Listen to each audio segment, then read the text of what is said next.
1685. And then we go over this side and we come to somebody on Buck Farm. This is Transylvania.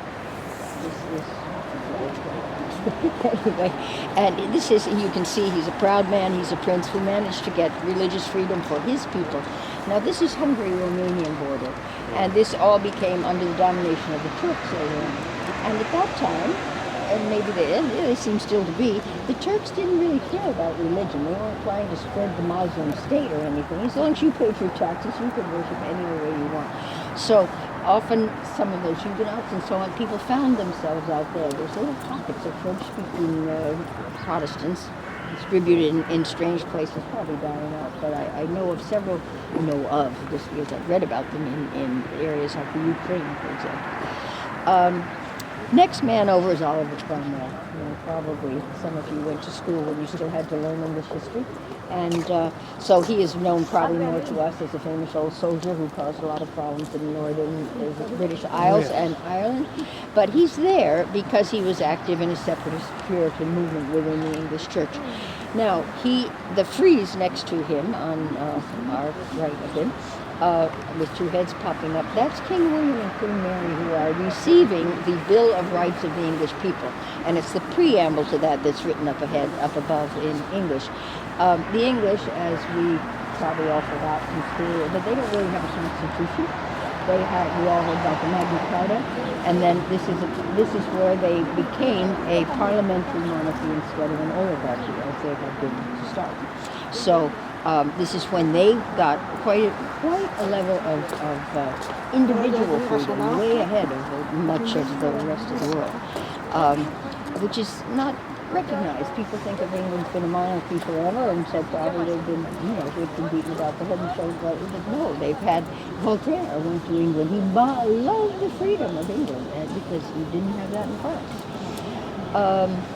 Next is Roger Root. So now, on Thanksgiving Day, I want you to remember me, because here's where it all comes into focus from Geneva. Does he not look like somebody, that statue, who sits on your dining room table? He's a little pilgrim? Candle?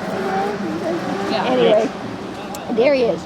And he went with the Massachusetts Bay Colony from Yorkshire in England. He landed in Boston and quickly was banished from Boston. It's an old one. I grew up in New England. And you'd be banished from Boston, you speak like that. Anyway, he was too liberal for them. And he went to Providence, Rhode Island, which everyone says that he founded Providence, Rhode Island, but he went there because he wasn't welcome in Boston. And he continued moving and finished up in Tennessee, founded the Baptist Church. And he's my other favorite person here, because the reason he was banished from all these places is because he was too liberal. Now, I read a bit about him, and he felt women should be veiled. They should not even be seen or heard, and all kinds of, seemed to me, very conservative things. But he felt all religions should be accepted, that everybody should be welcome to worship in their own way. In other words, these are my words, your spiritual life is your own business and not an affair of state. Right. Which is another very topical issue these days with what's going on, in particular in the Middle East, but even in the U.S. and so on, where suddenly religion becomes if you're not comfortable if you're of the wrong religion in the wrong place. So it is an issue, and that is why he got banished so much.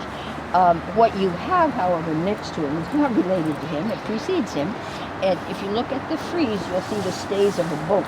That's the Mayflower. Right.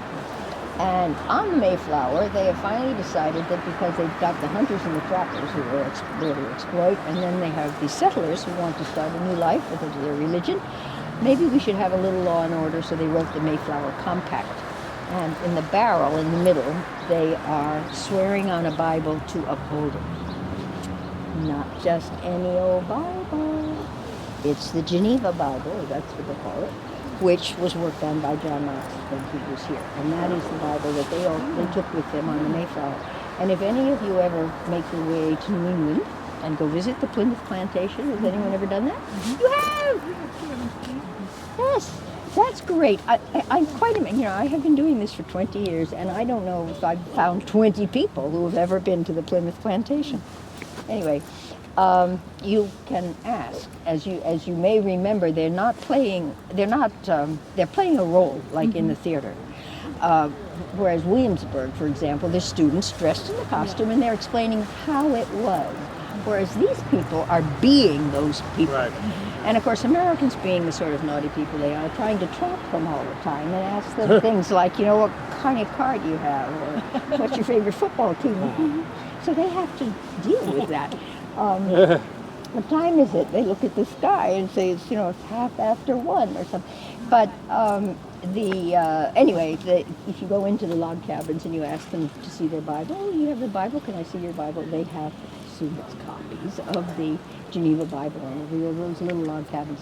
Anyway, I did it. I went because I had been there before when I was much younger, but then I was on a trip to the States and I have to go see if that Bible is really here. So it is.